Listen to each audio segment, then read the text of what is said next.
Hello and welcome to part 4 of Maya's Meadow. This week we are going to be joining the 6 petals in each colorway to each other to form a flower. Once we've done that, we're going to fill in the little hole at the center.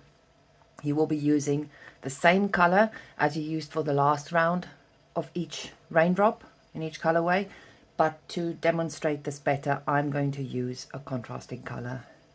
Well, I'll be using the same color as for the center, just so you can see the stitches. Right, so to start, we're going to place the 2 raindrops on top of each other with the right sides facing each other. So you want the popcorns to be kissing. And we're going to start in the first treble after the chain 1 corner space. And we need to identify them carefully, because remember, your stitch anatomy changes if the back of your work is facing you. So the first treble will be that stitch. And if you are not sure, I always find if I have trouble identifying, I'll just turn my work so the right side is facing, stick my hook in there and then turn it around and double check that I've got the right stitch.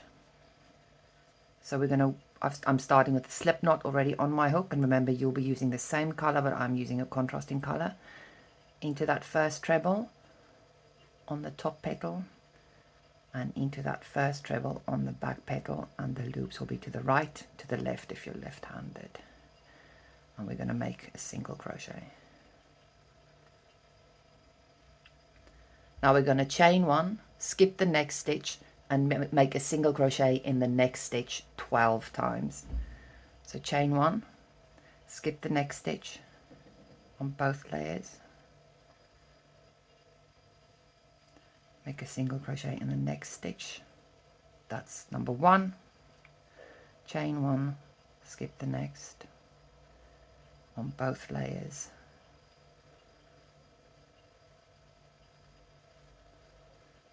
single crochet in the next. That's number 2.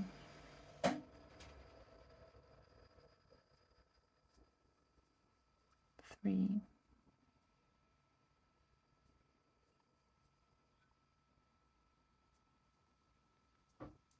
4,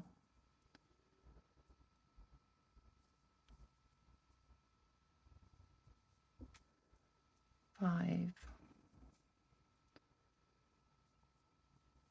6,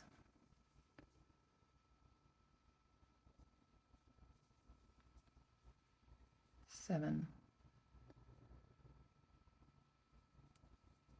8,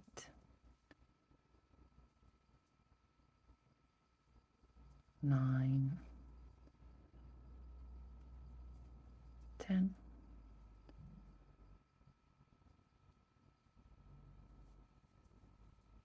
11, 12. I'm just going to make a little chain before I fasten off. Now before I fasten off, I'm going to check that I've done this correctly, because when we start working around the flower, we need to be sure that we've fallen in the right stitch there. So if we open it up, it'll make a little dotted line like that, which I absolutely love.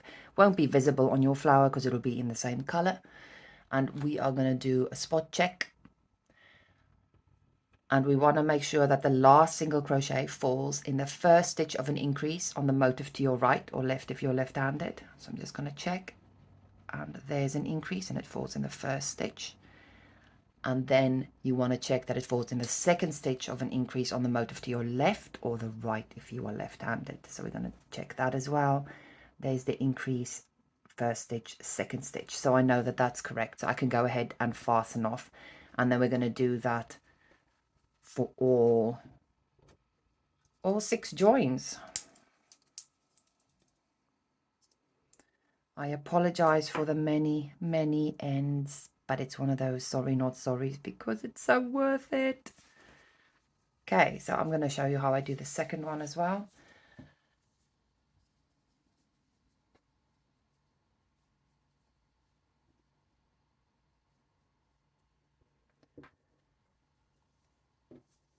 Okay, so I'm taking one of the motifs, putting it on top of my work, doesn't matter which one. I'm going to start again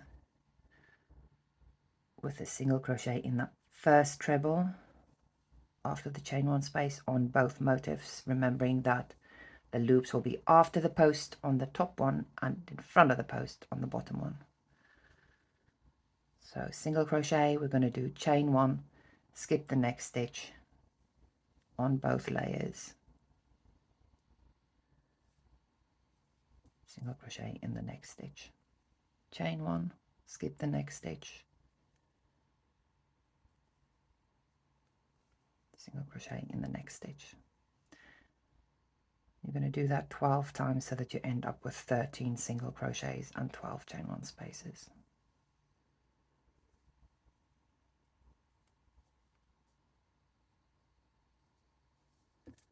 Helps if you count.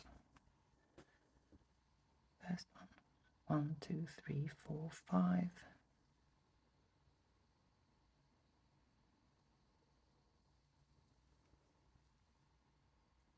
6, 7, 8, 9, 10,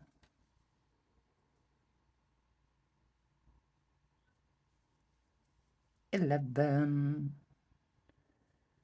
and 12. And I'm just going to chain 1 again before I fasten off. You don't have to chain 1. I prefer doing that. Let's check before we move on. So on this motif, your last single crochet should fall in the first stitch of an increase, which it does. That's my increase. And on this one, it should fall in the second stitch of an increase, which it does. That's my increase. That's the second stitch. Excellent. So that's half of it done. So I'm going to go ahead and add all the others. I'm going to change this color out, do it in the orange, and then I'll meet you back here when I've ready to do the center. So here's a little or tip or a note or whatever you want to call it. When you've joined 5 of your petals, it's going to look like there's not enough space for a 6th one, which may freak you out a little bit. Don't worry about it. There is plenty of space for that 6th one, and it'll block out beautifully. It works, trust me. Now that I've joined all 6 petals, I'm going to show you how I work away my ends, because you might find it useful. Okay, so for the ends on the inside where the hole is, I go through the legs of the first single crochet,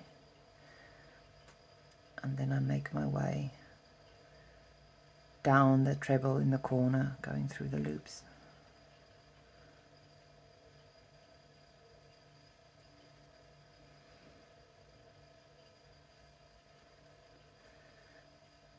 And then I go through the bottom of those stitches. Just find that this way is neater than trying to work into the single crochet chain 1 join.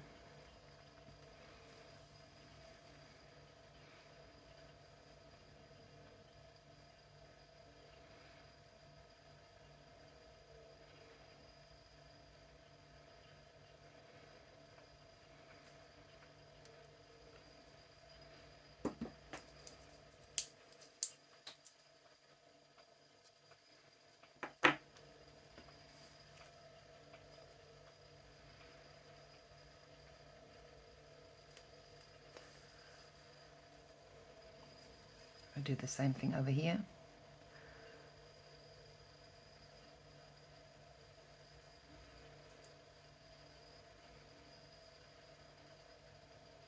And just work my way down.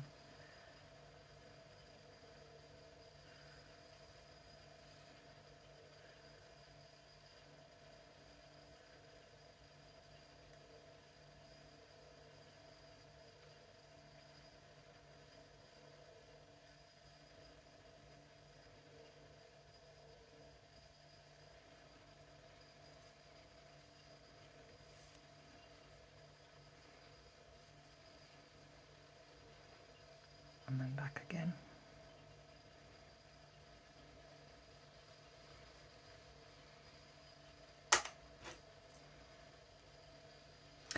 I do suggest that you work your ends away after you've made each flower, because otherwise you're going to be very miserable if you have to do all of them once you've joined all the flowers. There you go. So she's a bit roughly right now. I'm just going to zoom out so you can see a bit better. She's a bit roughly, and it looks like she's not going to flatten out, but everything will be fine once we start making those hexagons. Well, the diamond shapes and the weird hexagony diamonds. This will all flatten out and be perfectly flat, so don't worry about that. Now I'm going to show you how to fill in the hole in the center there. Isn't it pretty though? And then that will be it for part 4. Once you've made all the flowers, you will fill in the central holes. Please consult the colorway diagrams at the start of parts 1 to 3 to find out which colors to use for which flowers. We're going to join our yarn by making a standing 3DC bobble in the chain 1 corner space of any of the raindrops. So I'm going to yarn over, insert into that chain 1 space, yarn over, pull up a loop, yarn over, pull through 2, yarn over, insert into the same space, yarn over, pull up a loop, yarn over, pull through 2, yarn over, insert into the same space, yarn over, pull up a loop, yarn over, pull through 2, yarn over, pull through all 4 on your hook. So I'm going to make a 3DC bobble in each of the remaining 5 chain 1 spaces.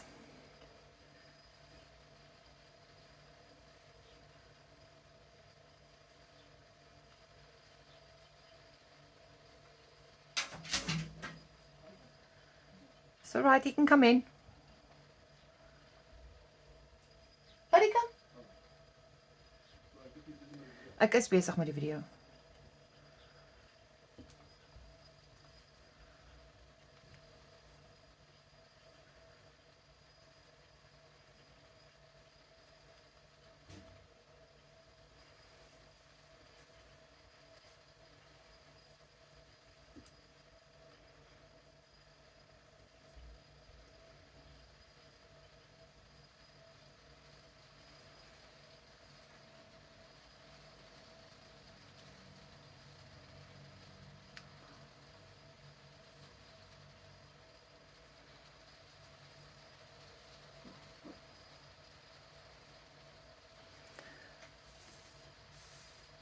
Last one.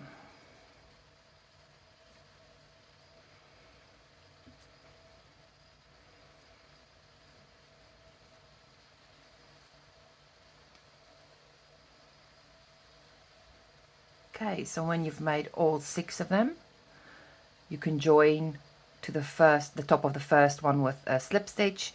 I'm going to do invisible join. It feels like the join will be a bit untidy, but don't worry about it because no one's going to see that tiny join in the entirety of the blanket.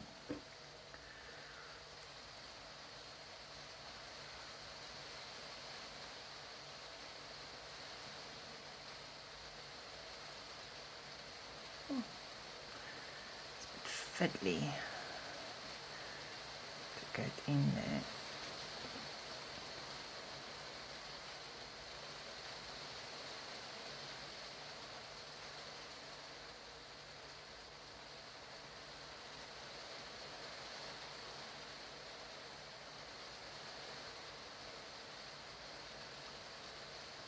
Going to bring that into the back as well, and so this one will be slightly dangly, but I'm going to work both of these away at the same time and that will pull them together.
So that is our flower all done. Look at that. So you're going to have to repeat all these instructions 12 times so that each flower is joined and each one has a little pretty colored center. And then in part 5 we are going to start adding the leaves. Some of the motifs will have 1 leaf, some will have 2 leaves, and then in the next part we'll start creating those diamond shapes and weird hexagon-y shapes.